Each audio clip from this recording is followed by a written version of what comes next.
Welcome to the 2-week wait.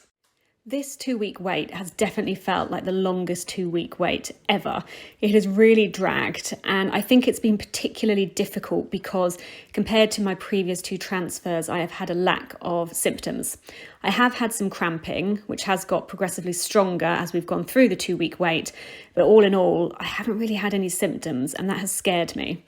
So I've been feeling pretty negative for the past kind of few days towards the end of the 2-week wait, and in turn Muriel has been feeling negative. So we're looking forward to getting an answer, but I'm just feeling absolutely terrified because this is one hell of a journey. So let's see what test day brings. So today we are 9 days past 5-day transfer. You feel shit. I feel really shit. I've just felt so negative, particularly the past kind of 3 days. And I've just kind of said, I think it's going to be a clear negative, which, to be honest, I would rather have compared to another chemical pregnancy, early miscarriage. But I think it's the fact that it's the 3rd transfer and the thought of this one not working, it's just like, just feels really, really hard now. So, but we thought we'd say this cycle's been slightly different for us because in our 2 previous cycles, which both were fresh transfers, we had to have 2 separate egg collections, we told everyone, almost everyone, who told the world. Anyone who asked. Anyone who asked could tell. So literally, obviously our family knew, all our friends knew, most of my colleagues knew, even our neighbours knew, everyone knew. And it was lovely because they were so supportive, so invested in us, and we really appreciated all that care and concern. But I think we realised after the 2nd miscarriage, it was just hard because you then have to tell everybody that we lost the pregnancy, and it became tough. And it's also such a complex process scientifically. People don't get it, and it's normal because we hardly understood anything anyway at first as well. So going on and on about all of the process, the question and why, and it's just tiring. We don't really know many people who've been through the process, particularly to the same extent that we have. And that is hard because people don't understand. They don't understand what you mean by eggs collected. They don't understand when you say, oh, I had 14 eggs collected. They're like, but why didn't all of them fertilise? And why didn't all of them become embryos? I don't understand. The clinic are ripping you off, don't you think? There's just no understanding of the way it works. So anyway, much as we know that people deeply care, we decided for the 3rd transfer to say nothing. So our parents know and our siblings know, and they're all absolutely super duper fantastic, and we're very lucky. But nobody else knows. And we're being a little bit more sneaky this time because we have always held out for official test day, which is 11 days past, and we decided to test a day early, which is tomorrow at 10 days past, just because A, we can't wait anymore, we're dying, and B, if we can take the stress off for everybody else, because we know the night before test day, like, we barely sleep. We do the test at 3 a.m, and I know that, like, my mum, my dad, my sister, your parent, everyone is also going through the same thing. So we thought if we could do it a day early, we could at least spare them the pain. So that's what we decided to do. But I think it's worth saying because I think it's actually worked out better this cycle, irrelevant of the outcome, because when you get the bad news, the exhaustion of then having to tell everybody it as you say, you're like reliving it. So I think it has been a good thing keeping it secretive this time. And I think if we have to do it again, we will probably stick to that. Do the same. Definitely. We just bring a baby to our friends, which is hard. It is hard because you feel like you're deceiving people, because friends will say, oh, have you not started your next cycle? And it's horrible having to say, oh no, we're taking a break, because I think they know that we're not the type of people that would take a break. We keep going. But yeah, we're just having to protect ourselves a little bit because it got very, very heavy. So we're like, I think we're kind of relieved that we're testing tomorrow, because this week has been just very long. We're very busy at work in the same time, which was exhausting. You're already exhausting mentally because you keep thinking, is it positive? Is it negative? Maybe it's positive, maybe it's negative every 10 seconds. And then at the same time, you have to focus on work, and we have had a lot of work, a lot of meetings the whole week, which made the week going faster, but is much more exhausting. We were in bed at 9:30, literally. And then people would be like, oh, can we meet on Monday to discuss this? And you can see your diary getting busier and busier for the following week, and you think, if I get crap news this weekend, how am I mentally going to get through all these meetings without crying? Anyway, we'll see what tomorrow brings. It's kind of scary to think literally this video is going to be edited and in like a few seconds you're going to find out what the result is. But yeah, whatever it is, stay with us, because this journey, whether it's good news or bad news, is still very much ongoing. So yeah, let's see what the result is. And the result is... I know you should put on your dress. I see you have the same... No, it is the same day. I took my dress off. Right, so we just filmed what we filmed and we both looked at each other and we said, we're not going to sleep tonight, we'll be up at like 3 a.m, yeah. And we were like, should we test now?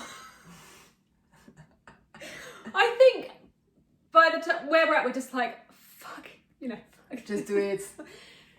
It was a really bad idea, technically, bad, yeah. because you're meant to use your first morning's urine, because it's the most concentrated. And I could see, I just peed in the pot now, it was so much clearer, whereas in the morning it's much darker. So I said we could just get a false negative because that urine is not concentrated enough. Anyway. Regardless, we've done it. And we said we were going to face any consequences. And so yeah. I think you can see it better there, yeah. So there is a second line that came through on the first response. So something has happened, which is good. I'm kind of glad we did it, because I was so certain this was going to be our first straight negative. And here we go again. And I'm like, okay, either I am pregnant or I was pregnant, the bloody thing's stuck again.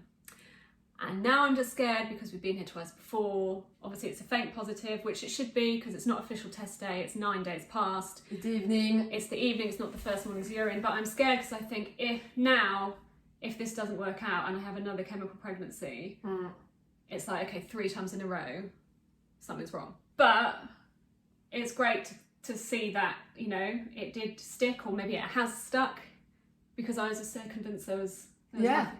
And I keep telling you, all of the symptoms you think you have during the 2 weeks wait, I think is most likely all bollocks. The only thing that really can tell you, I think, is probably the spotting, if you have some spotting, but you never have had some spotting. No. I think all of the other symptoms like nausea or cramp, but I think this is all too soon, and there's no way it can be any sign giving you a clear answer. It would be known by now, and I think it's just all side effects.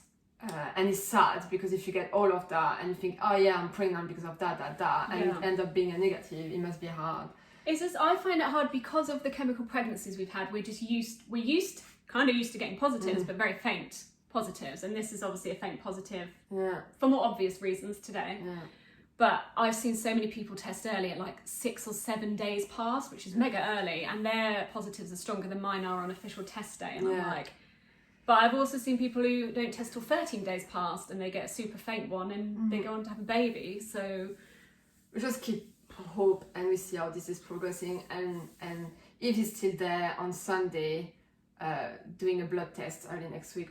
And we were talking yesterday, weren't we? I think the way our YouTube channel might appear and the way our Instagram appears, and it only gives the tiniest snapshot, and it might appear that we're very composed or not, I don't know, or positive or in control. Most of the time, like, especially me, Mira's a lot better than me. I've had struggles in my life. Being gay has been probably one of the worst struggles, coming out and doing all that and various other things, but this has just been something I've really struggled with. It's another level. It's horrific. It's a roller coaster. Every time you're on the high, you think, okay, what's gonna hit me? When are we going down? When are we going down? Etc. etc. And it's just something nothing prepared us for. No. So anyway, we'll let you know what happens over the next couple of days. Do not do that at home. Don't do it. It's not a good idea. We are weak. Unless you're on your 3rd go, then maybe we get it.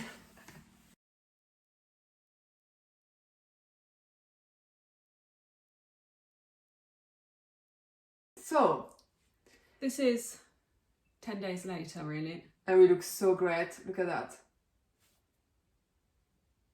that. Everything got really bad. We did that test Friday evening, had a good enough line. A couple of days before test day, we thought, okay, great. And we tested the next day and the line was still there. The morning. Yeah, with the first morning's urine, the line was still there, but it wasn't darker. It was about the same. Yeah. And we thought, we expected it to be a bit darker. Yeah. So we kind of started to feel, here we go again. Yeah. It's another biochemical pregnancy, biochemical miscarriage, whatever you want to call it. And we held out for the Sunday, which was our official test day. And by that time, even on the first response, the line had got even lighter. There was barely a line on the test issued by our clinic. It was so faint, you could see it if you maybe held up a torch, and that was kind of it.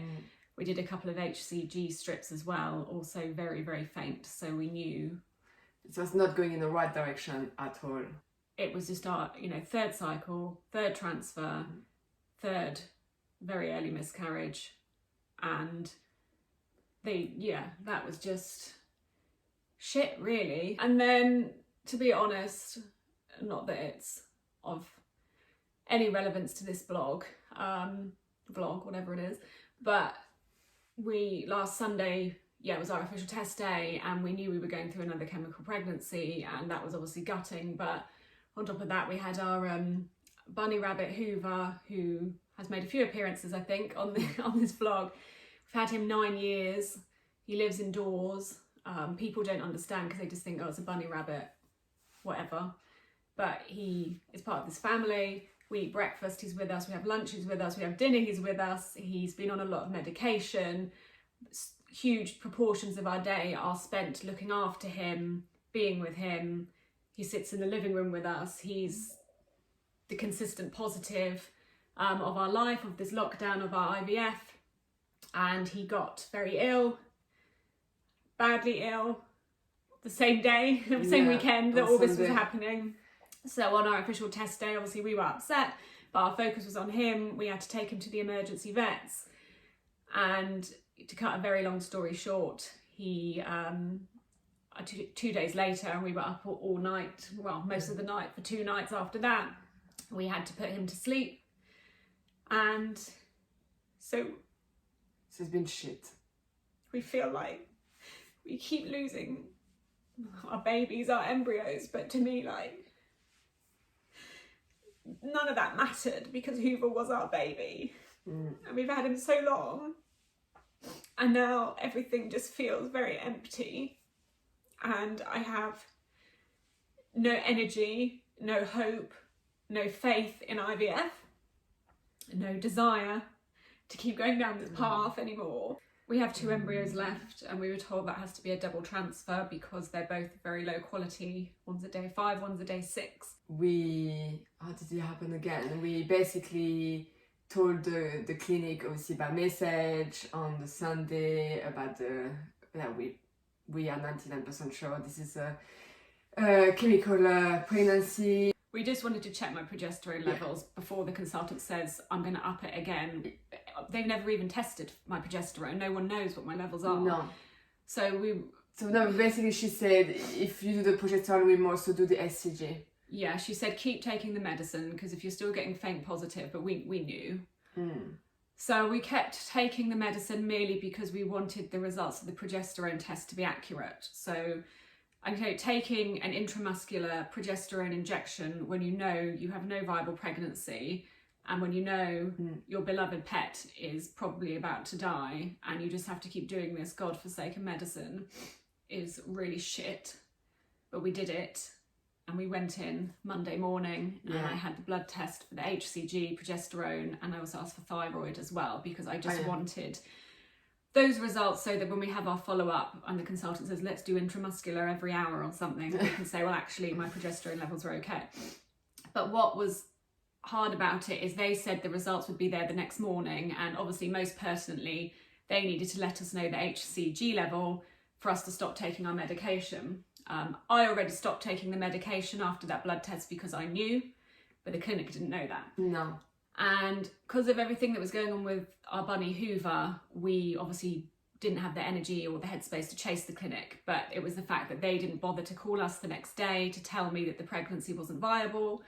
Nor did they bother the day after. I had to chase them, and when I rang them, I'd be told I'd get called back, and they didn't really call back. It took chasing, which really is unacceptable when you think the amount of medicine we could have been taking, and they were just happy for us to carry on taking it. The HCG came back at 7 in the end, so high, barely anything there, it was gone. Progesterone levels appear very high, so I don't think there's a problem there. Thyroid's in the normal range. But it was the fact that the clinic were happy for us to just spend a good couple of days taking medicine for no reason and not bothering to tell us about our pregnancy result. And then on top of that, we wrote to our sperm bank, who I will not state who they are now, but one day may well do because of this. We wrote to the sperm bank saying that, this was our third kind of chemical pregnancy, early miscarriage, and we'd had problems with the sperm, if you know from our first round, because the sperm did not bind with my eggs. So the sperm had a binding problem, which resulted in a disastrous first round of IVF. We had to do a second egg collection quite quickly and pay for ICSI, which you wouldn't really expect with donor sperm. So we wrote to them explaining this, and we said we'd had 3 chemical pregnancies and could they confirm whether there'd been live births from this donor. And the response we got, it was awful. We thought it was bad.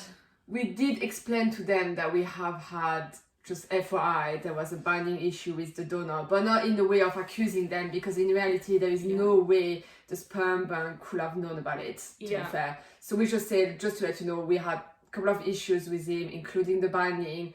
Can you just confirm, have you done, what kind of testing you're doing on the sperm quality? And also, basically, is there any, has there been any pregnancy reported for him? We wanted to know about live births, didn't we? Because it said reported pregnancies. Before we knew, that could have been like 5 other women who were also having miscarriages. And actually, is this donor sperm working for other people? And this woman from the sperm bank, who apparently, according to her signature, is a midwife, and the customer services and midwife, and she said that there had been live births, but she said reported pregnancies mean live births, and we were like, well, no, they don't. They mean that they're reported pregnancies, don't they? But she said that there had been. Okay, fine, that's all we really needed to know. She didn't comment on the binding. She didn't comment on anything that had happened with us, RE, in terms of the sperm donor. She just said that, all their donors are excellent and they're tested and blah, blah, blah, obviously defending them. But then randomly went into a spiel about why I was miscarrying. And she said that I needed to clear my mind and stop stressing, stop drinking alcohol, stop drinking coffee, stop smoking, eat healthy, and then maybe I'll stop miscarrying. No, and also what shocked me the most is she put in bracket, sometimes when you think too much about something, it happens. And I was like, wow, that is such an amazing midwife. That's such a, it's such a great thing to say to someone who just told you had 3 miscarriage. It's amazing, really amazing. We did not ask her, we did not write saying, can you tell me the reason for miscarrying? Yeah. You look at any scientific academic journal, stress is not related to early miscarriage. There is no scientific evidence for that. Type it into Google, look at the NHS. Stress is not an associated factor, so I don't know where she's getting her information from. She does not know what we've been through. When it comes to stress, I've been hugely conscious of it, particularly for the last 2 cycles. I've done everything possible. I never drink alcohol, never have in my life. I've never smoked in my life. We've bought this stupid smoothie maker. We try to inject all this kind of like healthier stuff into the diet. We walk every day. There is no more we could possibly do. And to have someone tell you on your 3rd miscarriage that you just need to clear your mind, stop stressing, and is basically pointing a finger at you saying you're the reason for the miscarriage. And this is from the sperm bank. This is from somewhere that you're meant to trust and have faith in and feel comfortable. Yeah. You're just like, what? So this week, I mean, to lose the pregnancy, lose Hoover, our clinic didn't seem fussed about telling us our result, and then the sperm bank telling us that basically because I don't clear my mind, I keep miscarrying. We feel like every time we basically leave a piece of our heart, a piece of our soul, a piece of our brain on the floor, and after 3 times now, this is just yeah, it's just exhausting. We're just exhausted. Much as it's really hard, like some parts of documenting this are fun because you're like, okay, look, we managed to do this and we've done this injection and we've achieved this milestone, and that's great. And you see us with renewed hope probably every cycle. But I think it's important to also show the other side of IVF, and it's really hard. And I think particularly for same-sex couples who go into this with a lot of them have no prior testing beyond like an AMH blood test. The sperm isn't properly kind of tested in terms of its binding, and you know, you go into it blind thinking, you know, I'm not infertile, I don't have a problem, I'm just gay and this is going to work for me. Mm-hmm. And now I'm starting to think that I do have a problem, an undiagnosed problem, that we've tried everything to get around. I was on blood thinners this time as well, and baby aspirin and all sorts, and it's just not working. And I don't know whether my eggs are really poor quality. I've had plenty of mature ones, but you know, in terms of whether they're abnormal and whatnot, I don't know. And I think the way we're feeling now is that the next transfer won't work, because we're kind of done with hope. I don't want to go into another transfer. I don't want to be back in the clinic. I don't want to be back on the medicine. I don't want to be back in the 2-week wait. I don't want to be doing this whole stupid thing again. But as we said, we will do it out of duty because there's 2 there. But we are kind of now really seriously reconsidering adoption. And that's not something that we ever really benched, in all honesty. When we look back, I think that was really our preference. Yeah. And we got sidelined into this. I can't even explain how. I think it was all about control. Mm. But we won't go into that now. We'll maybe explain that in another video. But we're going to go to an adoption evening. We've already been to 3, I think, over the past few years. But we just want to go back into it just to remind ourselves of the process. I don't care about a child that's got my DNA. I mean, it's probably best that it doesn't. So I don't care. I'm happy for Muriel to try. And if that works, that would be wonderful. I think she's been so put off through everything. But we may well try that, but we're just not sure. So I think after the next transfer, much bigger decisions will be made, and we will obviously update then. And I hope that whenever that is, in 2 months or 3 months, we will be thinking perhaps more clearly and have a bit more hope. So yeah, we will update you at some point in the future, and I really hope that when we do that, there is a more positive, optimistic outlook. We always think it can't get worse, but I won't say that, because it can always get worse. And sorry if we depress you. And yeah, I'm sorry. I think everyone wants to watch the videos and like the photos of the ones that have it work first time or second time and third time. And I think once you go past the 3rd time mark, which is, you know, normally it works in 3 times, I'm like, okay, now I've gone beyond the average, really. And people don't want to hear your story because it's depressing, and people get fed up of you saying, yeah, we've miscarried again, and people get desensitized to it. And I think that's what's really hard. Perhaps if I'd seen a journey like this one before we started, I'd have been slightly more realistic and knowledgeable about everything that can happen. We'll get there one way or another in the end, won't we? We will win. We always win. Yeah.